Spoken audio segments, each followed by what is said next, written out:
all new 2020. The People Next Door. Why don't you get a life, Paul? When a tiff over property lines turns to battle lines. It felt like he was inching closer and closer to your property. Oh, yes. Then, full-scale warfare. Why don't you grow up? Why don't you grow up? So how did they end up wearing handcuffs? Thing you had cameras everywhere. Isn't that obsessive behavior? Border wars. And could you live next door to Party Central?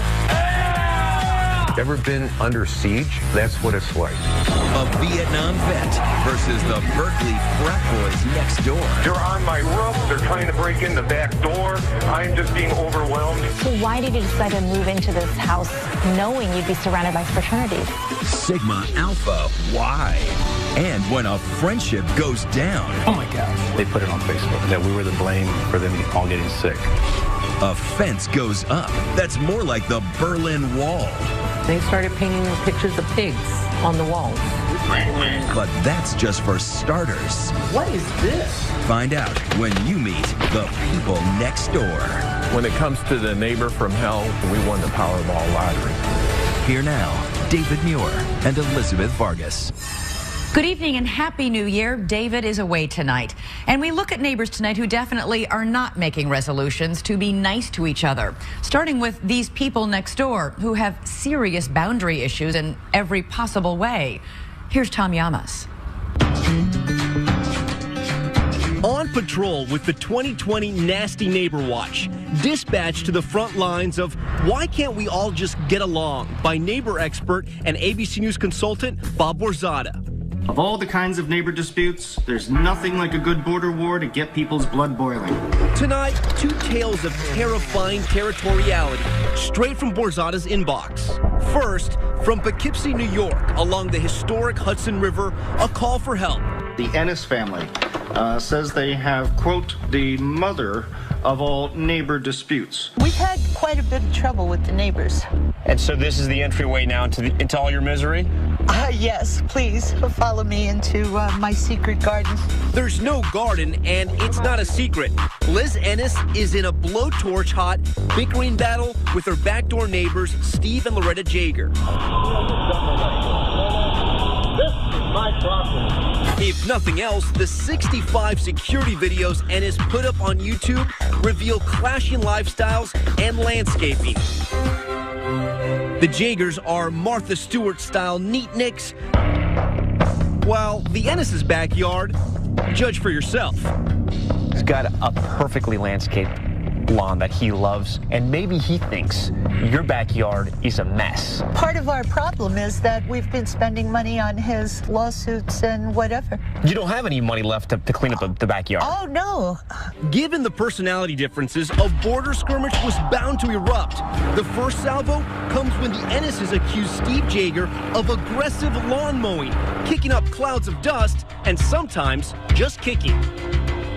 Then, the Ennises say the Jaegers became chronic, petty complainers. He's complained about derelict cars, barbecues, lights, birds, vermin. The list goes on and on. On and on and on and on and on. But it turned to all-out war when the Jaegers took a drastic step that would forever block the Ennis eyesore behind them. This is the problem, huh? Yeah. Jaeger hires a surveyor who says the deed to the Ennis property is wrong. She owns less than she thought, a lot less. Then D-Day. Jaeger builds a fence right across what Ennis considers her land. He never owned the property. Never. Nothing says I hate you like an 8-foot, $5,000 hardwood stockade fence, especially when it's being used as an attack position to drown out your neighbor's barbecue with a hose. It's very disturbing, it's very upsetting, and it's so incredibly wrong. Ennis sued Jaeger over the alleged land grab twice. What was the meanest thing you ever told him? I said, does it suck to wake up in the morning and find out that you're still you? But two judges have sided with Jaeger, saying he's right about the property lines and his fence is fine. So we heard from the Ennis family. Let's see what the Jaegers have to say. Over at what Liz Ennis would consider the enemy camp, Steve Steve and Loretta Jaeger reluctantly told us their side of the story. We asked to settle it between the two surveyors. She said, no, it's going to court. It went to court. She lost it. It's not her property. They say it's Liz who is unreasonable and a nuisance. This is what she done to my backyard. What is that? What am I looking at there? She killed all the grass, put the logs down in disputed property. She met her Lights on us for 4.5 years. How would you like that? That was shining into your backyard? What she did to our us. house. It lights up our whole backyard. It's like a tennis court. Now it's time to go back to the Ennis family and find out what they have to say. Liz, we were just at your neighbor's place. Sure. They showed us some very interesting photos. Were you shining spotlights on your neighbor's living room to kind of harass them? No. Liz also denies killing the grass. It's the Neatniks versus the Mess Squad. So who's in the right? We'll find out shortly. But first, we're off to check out another report of a neighbor from hell. It's just in at neighborsfromhell.com headquarters. An email from Paul Sahaki and Catherine Gannon up in Cooperstown, New York. They say they have a shocking neighbor from hell story. The Sohakis have been in a very bad neighbor dispute with their neighbor, Gene Ellis. It says here the neighbor attempted to steal their land. Quote, for safety reasons, we had to film our neighbor whenever he came to us. And guys, it sounds like this is when the real trouble started. Why don't you get a life and stay off? This is real imaginative, Gene. Putting up no trespassing signs. Oh, wow. That's Gene Ellis. Paul Sohaki and his wife, Catherine Gannon, say he's the neighbor from hell. What's your house over there? Their house sits on 12 scenic acres in Otsego County, New York. Gene Ellis has more than 50, but it's still not big enough for the both of them. You can't see any houses from here. It's completely secluded. But you found a reason to fight. 52 acres wasn't enough. You needed, more of our land. It all started because Paul and Catherine say Gene's driveway crossed a sliver of their land. You guys have 12 acres. He has 52 acres. Yes. And for 8 years, you guys fought over this space right here. He never asked permission. He said, you're not going to prevent us from driving on this driveway. Paul and Catherine installed security cameras to document Ellis, and he started snapping pictures back. I'm on my own land. Someone's taking pictures of me. Oh, my gosh. So you finally went out and bought a camera, eh? I did. Say cheese. Oh, yeah, you've been nothing but the best neighbor to us, let me tell you. He come right up to here with cameras and yelling things. Paul and Catherine say that Ellis was harassing them and trespassing on their property. They caught him on camera, dumping dirt, mowing the lawn, and posting no trespassing signs. Gene, you are the worst freaking neighbor that has ever existed. Well, why don't you listen to yourself and grow up? Grow up! Children grow up! Mature than you. Grow up! Hey, why don't you grow up? Why don't you grow up? But things don't get really interesting until Paul and Catherine take their videos to the county district attorney, John Meal, pleading with him to do something. When we come back, he does. But you won't believe who winds up in handcuffs. Oh, bye idiot, bye liar, bye criminal. When we come back, the border wars hit DEFCON 3. Gene, just stop. There's reality and there's reality. Plus, a chainsaw massacre. You heard the buzzing of the chainsaw? The angels sang. It's game on and fence down when we return. 2020 continues with the people next door. There are some tried and true strategies to turn the tide in a neighborly border war. You can build a fence, you can file a lawsuit, or if you're Liz Ennis in Poughkeepsie, New York, you can fire up your trusty chainsaw. Now that's a game changer. Her backdoor neighbor, Steve Jaeger, put up a fence on what Liz considers her property. After her legal efforts failed, she turned to more direct action. Figuring the best defense is no fence, she ordered her handyman, Jose, to go to work. When you heard the buzzing of the chainsaw? The angels sang. Okay, let's hear it again. As the chainsaw buzzes, we begin to wonder, how does one get to this point? A couple of times it has happened where people will reach out to me, and they wind up being the neighbor from hell themselves. What did you think about that when they chainsawed your fence? Oh, we were very upset. Chainsaw my fence down. The Jagers sued and then settled with the Ennises, but neither side is admitting to any wrongdoing. If you could talk to her right now, what would you say? Can't talk to her. Why? Like talking to a wall. Today, the fractured fence has since been mended. And you don't think they're going to do anything else to your fence? You don't think they're going to chainsaw it again? I don't care what they do. Police department's on alert. They step on my property. They come over my property. They're probably going to get arrested. And while the Ennis' homeowner's insurance will pay the $7,500 for the new fence, Liz Ennis says she's not done fighting. Well, I'm not done exploring every possibility to retrieve my property, no. You think you've been a good neighbor? I don't think I was, in the end, a good neighbor. No. I was not nice to Mr. Yeager any more than he was to us. Do good fences make good neighbors? No. My cameras made good neighbors. Fence doesn't do nothing. Meanwhile, up in Cooperstown, New York, Paul Sohaki and his wife, Catherine Gannon, the dispute starts around here, right? Yeah. are battling with neighbor Gene Ellis over where his driveway ends and their property begins. He was redefining the border closer and closer to our house. You felt like he was inching closer and closer to your property? Oh, yes, definitely. Paul and Catherine sued and then settled. Gene Ellis agreed to move his driveway off their property. The civil suit agreement was that he was not allowed to be on our property or it was contempt of court. Case closed, right? Wrong. Because Paul and Catherine kept their cameras rolling. What's that over there that connected to that tree? That's one of our cameras. These are the cameras that we use. Satellite information's encoded on them so that you can go on the internet and track exactly where you've been. What was it like to live in that world? I mean, you basically lived in your own kind of sick reality show. It was a reality show. Why don't you get a life, Catherine? Go get a job instead of recording people being off privacy. Paul and Catherine and Gene all starring in an 8-year-long saga. Go ahead. They both might call The Knucklehead Next Door. Gene, just stop. There's reality and there's reality. In this scene, Gene comes cruising through their woods like Bigfoot on a bulldozer. He came through this opening here and bulldozed the whole creek flat so that he could have a pathway to drive over here. Was that illegal? He did get arrested for that. Gene Ellis was put on a 6-month probationary period for trespassing, but Paul and Catherine say he continued to harass and threaten them, even calling the police on them numerous times without cause. Going on a family walk on the street. We're on a public road. You need to leave us alone. Gonna call the police and tell them some more lies, Gene? Go ahead. Armed with their videos as evidence, they lobby the local district attorney, John Meal, to take action against their neighbor, Gene Ellis. Just listen to this tense phone call from the DA that Catherine recorded. He was walking around about 30 feet into our land, walking around on our property. That's horrendous. That is against the court order. He is not allowed to do that. If you're not going to uphold a court order, what kind of DA are you? I sure am glad I don't have neighbors like either of you two. You're not afraid of him. This whole thing is ridiculous. All of you are acting like 10-year-olds. You saw the videos. All of them. No crime committed by Mr. Ellis that you saw. Nothing. The DA, John Meal, says Paul and Catherine's videos were more revealing than they realized. So the evidence they showed you actually showed you something much different, which was what?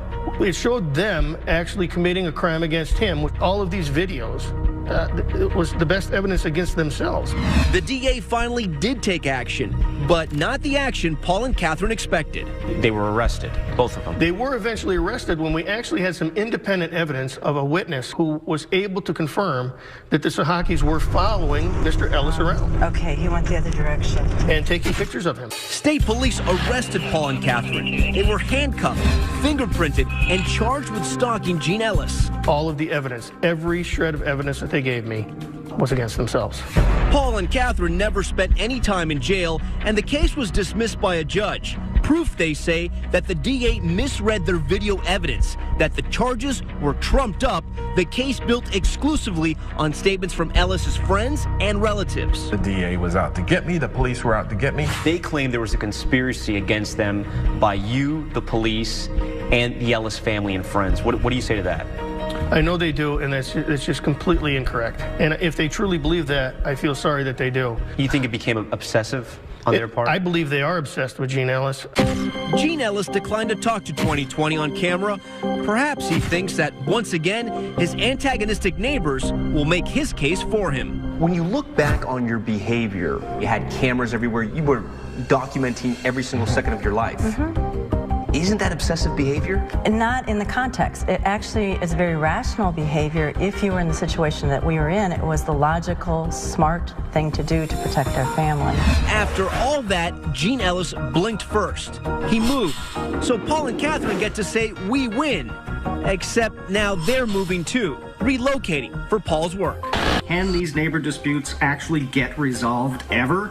Yes, I believe that they can, but it's going to take time, it's going to take money, and a lot of anguish in many cases. So if you're looking for something that is quick and foolproof, it's the M word, move. When you look back on it, you know, the 8 years, the videotaping, the fights with the police, was it worth it for, what is this? This is 10, 12 feet? Without a doubt. It was definitely worth it because it not ended up being a fight about the land. It was more of a fight about justice. The point was it was a bully. That was the issue for us. When it comes to the neighbor from hell, we won the Powerball lottery. So who do you think was the real bully in that Cooperstown feud? We're live tweeting tonight, so let us know and use the hashtag ABC2020. We'll be right back. Next, how'd you like this for your scenic view? It's what one man recorded living on Frat Row. Ever been under siege? From booze to butts to butting heads. One man's crusade against the frats next door. When we come back. Hundreds of calls to the police, $60,000 spent in surveillance equipment and cameras. Must be the work of someone who lives in one of the country's worst crime zones, right? No, just stuck living on Fraternity Row. But the only thing this angry neighbor is pledging is to get the authorities to crack down on the frat boys next door. Here's ABC's I.DDateline. Medical Emergency District 3. For students at UC Berkeley, the school year kicked off with a crash course in the perils of binge drinking. Berkeley 1, engine 5, we need an ambulance. A night of partying in 2013 launched an armada of ambulances to cart off the casualties. Cal students are getting so drunk. Passed out students being lugged out of frat houses. The emergency room was full of drunk students. Startling images from our San Francisco station, KGO. Now imagine you weren't just watching this on TV, you were living it. Your house on the edge of Berkeley's Fraternity Row. If you've ever been under siege, that's what it's like. Meet Paul Geisels, a Vietnam vet fighting a battle he never expected on the home front. His weapon of choice? You better put cameras up because that's the only way you're going to protect yourself. With more than $60,000 worth of surveillance gear, Geisel says he's compiled enough footage for a documentary on Dionysian debauchery. I have video of them throwing 1.75 liter glass bottles of vodka at the front door of our house.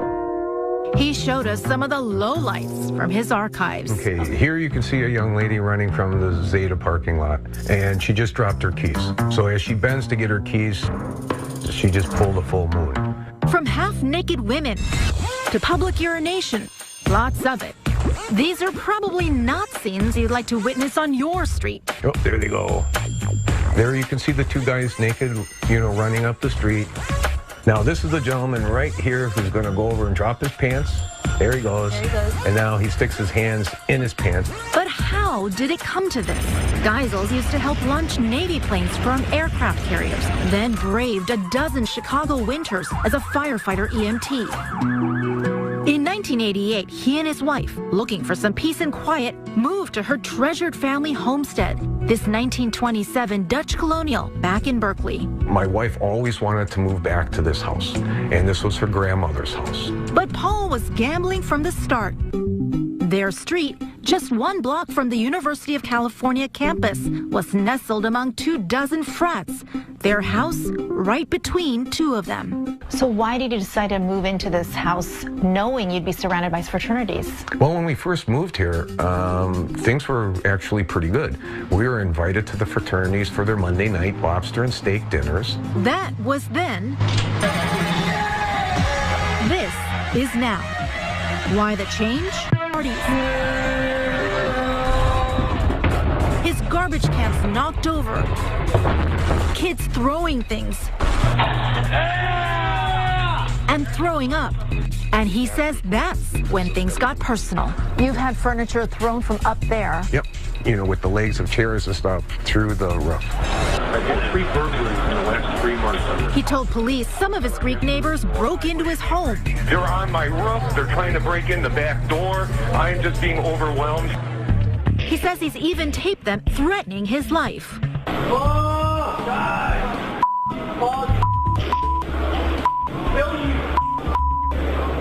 You've had death threats? Correct. How many? More than I can count. We've had windows shot out, saying that we're going to kill you. We're going to burn your house down.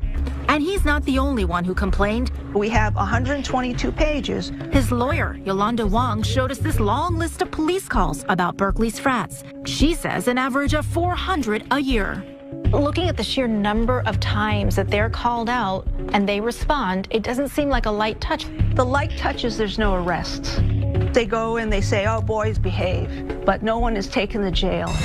When he's called Berkeley police, Paul says they've responded, but the parties haven't stopped.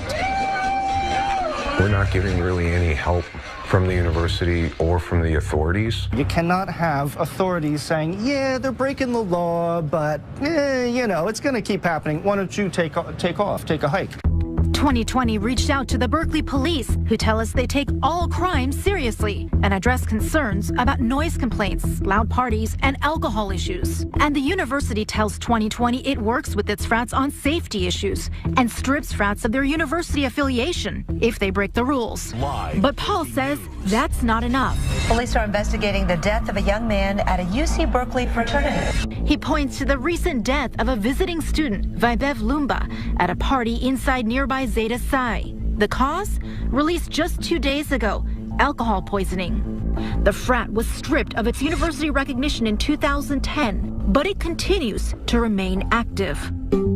Now, full disclosure, I graduated from UC Berkeley in 1996, and while I only went to one frat party, I have a personal interest in hearing what today's underclassmen think about this home-brewed brouhaha. You live, I see, amongst a lot of fraternities here, right? I don't hear any music, any noise here. It's really quiet. I don't really feel bad because obviously your opportunity cost, you want to live here, it's worth it for you to live here, then you're going to have to put up with the noise and the nuisance. You've lived next door to a fraternity, and now you're a member of a fraternity. What was it like to live next door to a fraternity? When it's too loud, it just feels, it's uncomfortable when you're trying to concentrate, focus. And most of the other times, it was the same thing as living anywhere else. There are plenty of places to live in Berkeley that are not frat row. And so living on frat row, I feel like, is a conscious decision to be near the fraternities.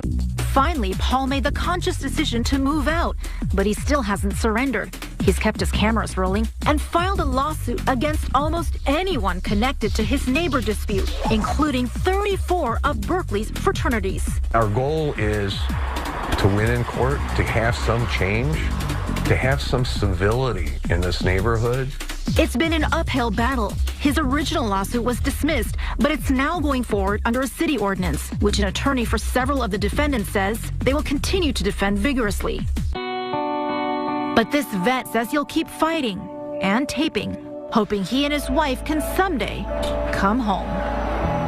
I'm strong enough to continue this and to keep it going until we have a resolution because I feel so strongly about this problem.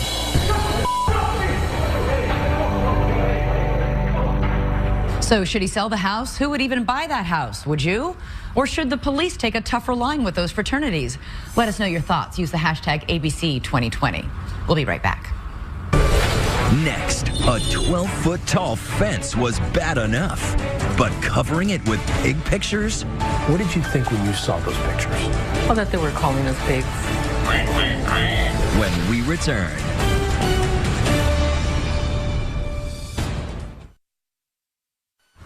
They say that good fences make good neighbors, but in the story you're about to see, good fences make big fights, turning former best friends into bitter enemies. And the start of it all? Trees in the backyard and a juice machine. It may seem like a laughing matter, but it's not to them. Ryan Smith went to the Lone Star State to get the story. This neighbor tale begins in San Antonio at Vanessa Martinez's wedding. A backyard affair with guests including the folks from next door, Mary Lou and Rick Dominguez. There's Rick celebrating. We were very close. We went on vacations with them. Back then, it was nothing for Rick and Mary Lou to share meals with the friendly people a few steps away, the Martinezes. Dinners, cake, all that kind of stuff. Family matriarch Yolanda Martinez might have served up something like this. Yolanda loves Mexican food, but today can't digest the problems her chosen cuisine seems to have created between the two families. This has been already 2 years and 3 months, and it's still going. What's been going on is a knockdown, drag-out spat that made bitter enemies out of these former friends. Oh yeah, it got pretty ugly. It happened online when the then Facebook friends clicked the unfriend button. Why? Believe it or not, it's all mixed up with fruit and vegetables in a juicer like this. Mary Lou wouldn't talk on camera, so Rick did the explaining. We do this thing called juicing, which we've done for years, and it's just real healthy for you. Yolanda remembers what Mary Lou wrote. She had posted that they were into the juicing. But the neighbors disagree about all the other juicy details. The actual Facebook posts are long gone. But there's no doubt what each side claims the other wrote squeezed the life out of the friendship. What did they say? They got on Facebook and said, your stupid recipe for juicing, and gave the whole family diarrhea. She was sending like, well, if you wouldn't be feeding your family fatty foods and lard and tortillas, and maybe they wouldn't be as big as they are. You got offended. I did. It absolutely juiced up the tension already simmering over this man. You can see another neighbor who was feuding with Rick over trees between their properties. When you saw that other neighbor having problems with Rick, what did you do? I intervened. Leading to the wall. The simmering tensions convince both sides to shut the other out and create what today is sort of the Berlin Wall of San Antonio, a wood picket fence built by Yolanda's husband. Dwarfed by Rick's roughly 12-foot behemoth of corrugated metal and wood. Technically, it's a detached covered patio. The fence and the almost Korean demilitarized zone around it with cameras facing back and forth has become a standing monument to neighborly hatred, covered on the local news. At the center of this feud, quite literally, is this 12-foot-high corrugated metal fence. And making one big headache for the cops. We're back and forth to those residences over and over and over again. Police Chief Bill McManus says the frustrating thing is, for the most part, what the feuding neighbors do isn't breaking the law. But boy, it makes you wonder about those laws. Oh my gosh. Like when Yolanda's husband Tony is repeatedly seen knocking down garbage cans using some sort of stick. Rick is convinced it's a cattle prod. It is a cattle prod with 2 electrodes on it. He parades around with it constantly. With a cattle prod? Yolanda denies her family even owns a cattle prod and claims whatever Rick recorded is nothing compared to what he's done to them, starting with that fence. It may be scenic on Rick's side, not so much on Yolanda's.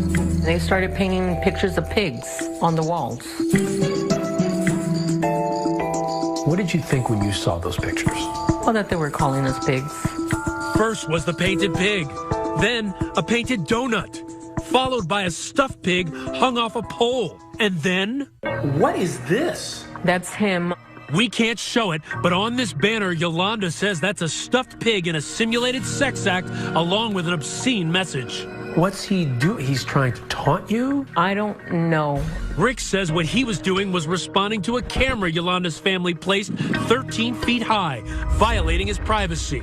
That's against the law. So I was trying to prove a point. But in some ways that makes you look vulgar, because you're the one who's posting an FU sign and simulating a sex act to a toy pig. Well, tell him to stop videotaping us in our pool. But Rick is in the security camera arms race too.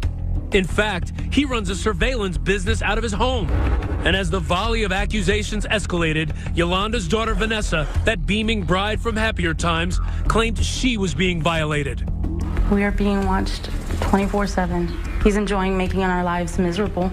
Every time we would step foot outside, either the front door or the back door, he'd be out there harassing us. How was he harassing you when you would walk out of your house? As soon as we walked out of the house, he would start making the pig noises. Pig noises? Yup, just like these pig noises Rick added to video he took of Yolanda and posted on YouTube. Once you get to that point where you are making pig sounds to harass your neighbors, you are emerging as the neighbor from hell. I have tried to be the one, to be the strong one, and it's hard to be the rock, to try to keep the family together. Especially after the garbage can incident. The animosity was bound to boil over, and sure enough, last January 13th, it got physical. So what's happening here? This is Rick. Yes. Yolanda's second daughter, Yvonne, and Rick on a collision course with a giant trash can. He's getting ready to put the trash can right in front of him. Deliberately pushes it, yes. Watch again. Knocks her down. And she didn't have scrapes on her legs, and right there he starts mocking her. But go next door, and it's a totally different view. She comes running towards me, kicks the trash can, fakes a fall, and then calls the police. Seeing this video right here from this perspective, it tells a different story. Of course it does. Still, it's the one incident that led to charges. Assault against Rick. He pled no contest and was fined and ordered to do community service and attend alternatives to conflict training. But could any training prepare him for Yolanda's retaliation against his security cameras? What did you think when you saw this? I was shocked. He's referring to the yard sign. They put up this sign that says perverts next door, cameras pointed at our house and our children. It's hurt our business. Some of our customers are questioning why the neighbor's calling you a pervert. Rick says when the cops told Yolanda to remove the pervert sign, they just kept putting it back up. That was uncalled for because nobody believes it except them. This being America, each family filed dueling lawsuits. While justice takes its course, a judge has ordered both families to stop everything. But can any ruling ever get things back to normal on this block? Everyone else here sure hopes so. If I was a neighbor, you'd be interviewing me in prison. Okay? I would knock the crap out of them. I would much rather this be resolved before I go try to sell my house and be like, oh, by the way, there's this huge feud going on across the street. That's not exactly a selling point. If I were there with these folks, I would tell them this. We're all going to get together. We're going to sit down. We're going to laugh at each other. We're going to laugh at ourselves. Maybe we're not going to be best of friends anymore, but we have got to get this enemy stuff behind us. But even the time of peace on earth wasn't enough to get these folks on board with that love thy neighbor stuff. It's the holiday season. Maybe you go over with a wreath, some Christmas presents. Hey, how can we make this right? Can we turn over a new leaf in the new year? If we lived in a fantasy world, that would work. So at this point, they're the ones that need to change. They need to change. You ever think about going over there and just giving them a hug and saying, how can we get this thing in the past? No. But these are people who used to be your friends. Mm-hmm. But they can also be people that you don't want as an enemy. Coming up, when your neighbor's a pig. Literally. Is a pig really a pet? They're bringing home the bacon and keeping it to love.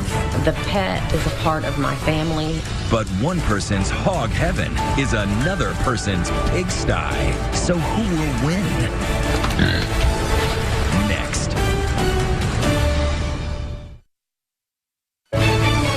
2020 continues with the people next door. Here's Deborah Roberts. Yeah, go for a ride. In the quiet of Midlothian, Virginia, a lone pig is making noise and news. We have breaking news surrounding the fate of Tucker, the pet pig. Tucker the pig is the fork that's pulling this community apart. On one side of the aisle, Tucker's supporters. On the other, angry residents who don't want to see their town turned into a pigsty. Is a pig really a pet? What does he do? He does everything a dog would do. It's just like a dog. Kim Johnson's allergies wouldn't allow for a family dog. So she and husband Mark did some research on alternative pets, which is how Tucker got his pig's feet in the front door. Tucker's treated like royalty. taking a drive, dining on fruit and grains, and getting his beauty sleep. Since it's been cold, he'll sit by the fire. Pigs sleep 16 to 18 hours a day. I don't smell anything that indicates there's a pig in the house. Okay. Do you work overtime to try to keep him clean? He usually gets bathed every 2 weeks or so. And then I do usually put lotion on him because pigs do get dry skin. Tucker's willing to play the ham, posing for pics in costume, and playing with kids of all ages. Everyone loved Tucker until the day someone didn't. When did this happy-go-lucky story take a dark turn? Code officer had come to our house, and she's like, well, someone has called in a complaint. And that I had 10 days to get rid of him. 10 days? 10 days. A neighbor's complaint highlighted the fact that the Johnsons' property was not zoned for livestock, so they attempted to get a conditional use permit to redefine their property as a stock farm. The opposition cried foul. They're worried about setting precedents. If they give us a special permit, that what is next? Elephants, ostriches, zebras. Midlothian has a reputation as one of the best places to live in America, and some locals fear they may soon find themselves living near a designated farm. They've suggested that we should move. And how nasty have that been? They've gotten pretty bad. They've gotten, to the point that I guess we can call it bullying. This winter has not been kind to pig owners. A woman and her potbelly Hobie were thrown off a U.S. Airways flight after the pig caused a ruckus pre-takeoff. And in Arkansas, I feel like I've been witch hunted. Jill Latham's pet pig Suey has become a pet peeve for some of her neighbors. Though she researched and found her Vietnamese potbelly was considered an acceptable pet in Little Rock, some in the community began complaining, claiming Suey was making too big of a mess in Jill's backyard and posing a hazard to local property values. She, at one time, got a petition and was going to get the neighbors to sign it so she could keep the pig. No one signed the petition. Nobody. To Jill's dismay, the fight went all the way to the city council. I am the reason we are wasting our time in a city board meeting talking about a potbelly pig. The council's reading of the laws? Yes, you can have a pet pig in Little Rock, but you'll need a 300-foot buffer of land between you and your neighbors. Jill does not. She was given 30 days to say so long to Suey. Facing eviction, Suey is now suing because Jill has decided to head to federal court. I'm not willing to back down. The pet is a part of my family. Back in Virginia, the Johnsons are waging their own battle at a meeting of county supervisors, and lots of folks have something to say about it. I believe it's going to be very difficult to grant this request for conditional use permit and then in the future to deny someone else's. Please give our community closure, and please deny this appeal. When Mark Johnson gets up to speak, he makes a difficult admission. I am a man with a psychological disability. A disability triggered by tragedy. I had my 17-month-old son pass away, take his last breaths in my arms. That was a very tragic event for every member of my family. And having pets can help teach different coping mechanisms.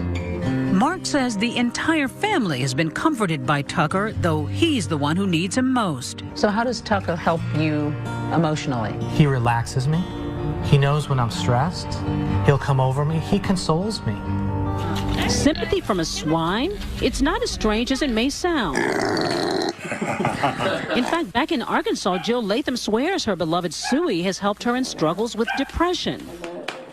And Mark takes this seriously enough that he recently certified Tucker as an emotional support animal, though critics find the timing a bit suspicious. The pig is suddenly more than a pet. Now, it's an emotional support animal. Has this emotional disability conveniently been diagnosed in the last 30 days? Is that just a ploy to keep Tucker? It's not a ploy. And there's no reason that he can't be a good pet for our family. That will be up to the county supervisors, who are expected to rule in a few weeks. But the Johnsons say their neighbors best get used to the new kid on the block. You're not going to get rid of Tucker? We are not going to get rid of Tucker. My advice to everyone involved, pigs are smart. Be smart. Take a lesson from the pig. This did not have to become a war. As we say goodnight, we want to hear from you. A lot of our best, worst neighbor stories come from you. So if you've got a personal story you want to see on the air, let us know. Go to our 2020 webpage to find out how. In the meantime, thank you so much for watching. I'm Elizabeth Vargas. For David Muir and all of us at 2020, have a great new year. All new 2020. The people next door. Why don't you get a life, Paul? When a tiff over property lines turns to battle lines. It felt like he was inching closer and closer to your property. Oh, yes. And they're shooting full-scale warfare. Why don't you grow up? Why don't you grow up? So how did they end up wearing handcuffs? I think you had cameras everywhere. Isn't that obsessive behavior? Border wars. And could you live next door to Party Central? Ever been under siege? That's what it's like. A Vietnam vet versus the Berkeley frat boys next door. They're on my roof. They're trying to break in the back door. I'm just being overwhelmed. So why did you decide to move into this house knowing you'd be surrounded by fraternities? Sigma Alpha, why? And when a friendship goes down. Oh my gosh. They put it on Facebook that we were the blame for them all getting sick. A fence goes up. That's more like the Berlin Wall. They started painting pictures of pigs on the walls. But that's just for starters. What is this? Find out when you meet the people next door. When it comes to the neighbor from hell, we won the Powerball lottery. Here now, David Muir and Elizabeth Vargas. Good evening and Happy New Year. David is away tonight. And we look at neighbors tonight who definitely are not making resolutions to be nice to each other. Starting with these people next door who have serious boundary issues in every possible way. Here's Tom Llamas. On patrol with the 2020 Nasty Neighbor Watch, dispatched to the front lines of Why Can't We All Just Get Along by neighbor expert and ABC News consultant Bob Borzada. Of all the kinds of neighbor disputes, there's nothing like a good border war to get people's blood boiling. Tonight, two tales of terrifying territoriality, straight from Borzada's inbox. First, from Poughkeepsie, New York, along the historic Hudson River, a call for help. The Ennis family says they have, quote, the mother of all neighbor disputes. We've had quite a bit of trouble with the neighbors. And so this is the entryway now into all your misery? Yes, please follow me into my secret garden. There's no garden, and it's not a secret. Liz Ennis is in a blowtorch hot bickering battle with her backdoor neighbors, Steve and Loretta Jaeger. This is my property. If nothing else, the 65 security videos Ennis put up on YouTube reveal clashing lifestyles and landscaping. The Jaegers are Martha Stewart-style neatniks, while the Ennis' backyard, judge for yourself. He's got a perfectly landscaped lawn that he loves, and maybe he thinks your backyard is a mess. Part of our problem is that we've been spending money on his lawsuits and whatever. You don't have any money left to clean up the backyard. Oh, no. Given the personality differences, a border skirmish was bound to erupt. The first salvo comes when the Ennises accuse Steve Jaeger of aggressive lawn mowing, kicking up clouds of dust, and sometimes just kicking. Then, the Ennises say the Jaegers became chronic, petty complainers. He's complained about derelict cars, barbecues, lights, birds, vermin. The list goes on and on. On and on and on and on and on. But it turned to all-out war when the Jaegers took a drastic step that would forever block the Ennis eyesore behind them. This is the problem, huh? Yeah. Jaeger hires a surveyor who says the deed to the Ennis property is wrong. She owns less than she thought, a lot less. Then D-Day. Jaeger builds a fence right across what Ennis considers her land. He never owned the property. Never. Nothing says I hate you like an 8-foot, $5,000 hardwood stockade fence, especially when it's being used as an attack position to drown out your neighbor's barbecue with a hose. It's very disturbing, it's very upsetting, and it's so incredibly wrong. Ennis sued Jaeger over the alleged land grab twice. What was the meanest thing you ever told him? I said, does it suck to wake up in the morning and find out that you're still you? But two judges have sided with Jaeger, saying he's right about the property lines and his fence is fine. So we heard from the Ennis family. Let's see what the Jaegers have to say. Over at what Liz Ennis would consider the enemy camp, Steve and Loretta Jaeger reluctantly told us their side of the story. We asked to settle it between the two surveyors. She said, no, it's going to court. It went to court. She lost it. It's not her property. They say it's Liz who is unreasonable and a nuisance. This is what she done to my backyard. What is that? What am I looking at there? She killed all the grass, put the logs down, and disputed property. She met a wall. Lights on us for 4.5 years. How would you like that? That was shining into your backyard? What she did to our us. house. It lights up the whole backyard. It's like a tennis court. Now it's time to go back to the Ennis family and find out what they have to say. Liz, we were just at your neighbor's place. Sure. They showed us some very interesting photos. Were you shining spotlight